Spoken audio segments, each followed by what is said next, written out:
Hi everyone and welcome back to another card making video, and today I'm going to have lots of fun with stencils and dies. I'm starting with the Postage Collage die, and this is a die that is kind of a staple in Waffle Flower. Every month they come up with a new design that matches this die, so it is a great die to have in your stash. Now today I'm playing with the Postage Collage egg hunt stencil, and this includes lots of stencils in one set. You just layer them one after another to put together the image. It is super fun to play with, and it makes card making so easy. And I'm starting with the first layer, and I'm just putting down my background, which is going to be blue for all the little images. Now, with this card, I want to wish you all who celebrate today Happy Easter. I hope you will all have a lovely day. For Greece, Easter is next week. So, anyway, back to the card, I'm switching to the second layer. And at the top of each of those stencil layers, there are indentations, there is engraving. For this one, for example, it says oranges and yellows. So if you want, you can follow the instructions on the stencils, but of course you can go ahead and do whatever you like. So here I'm switching between yellow and orange, and with the orange I'm going very lightly over the yellow areas just to add a little bit of shadow. So even though I have many layers for each area, I like to do a little bit of ink blending because it really gives depth to the image and it takes it to the next level. So this is another layer. For this one I went with pinks, and I'm even going to deepen up the pinks in some areas, like the bunny ears for example.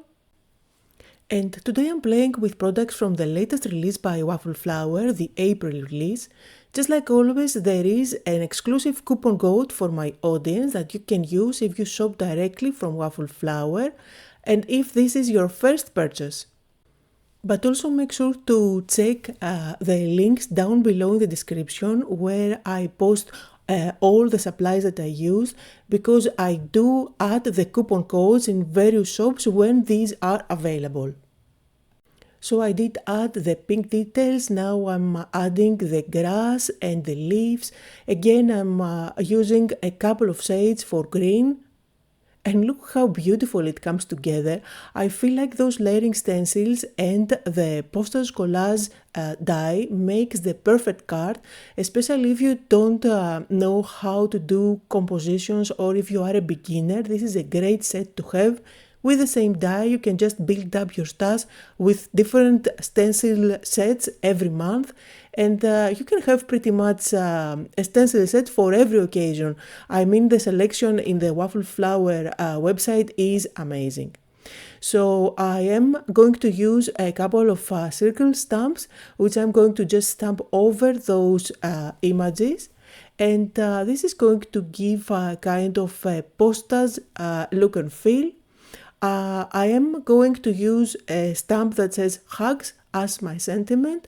I'm just going to stamp that on white cardstock with black ink, and then I'm going to use the matching die to cut it out. And this is a set of sentiments and matching dies that I have for a while now. I believe it is at least a year ago that it was released, but I absolutely love the script and I feel like it makes a perfect sentiment. Now to stick that down, you can either use foam tape at the back or just cut out many times the word hugs and just tack it one on top of the other.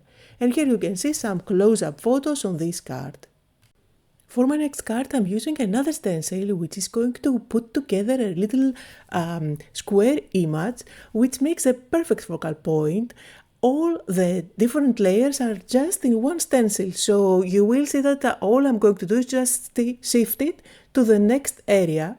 So the first one is the background, the second one and the third one is giving me the areas to color my daffodil flower. So here I'm going with yellow, and for the next area I'm not going to even switch to another ink pad. I'm just going to use the same one but go and oversaturate for the other layer of petals. Really simple to do. Then there is a third layer and I'm going with orange for that one just to give more definition. I'm using my dye inks. You can use whatever inks you like, whatever inks you have. And then for the grass, again, I'm going to do a little bit of shading at the bottom with a darker shade of green. And my square is already ready. This one is if you want to do a kind of a vignette with ink blending only at the edges. I'm going to omit that step and keep it nice and clean. So for that, you can either go with this die set, which is going to give you a nice postal stamp, but I want to make it even more prominent as a focal point, so I'm going to use these frames. These are a great set and they match this stamp set, so you can have a beautiful border for your images. And think that you can use these for pretty much anything. You can even frame areas from a pattern paper if you cut it out. So you can turn pretty much everything into a work of art for the top of your card. So all I'm doing is just stamping one of the frames that it is going to fit nice on top of that square image.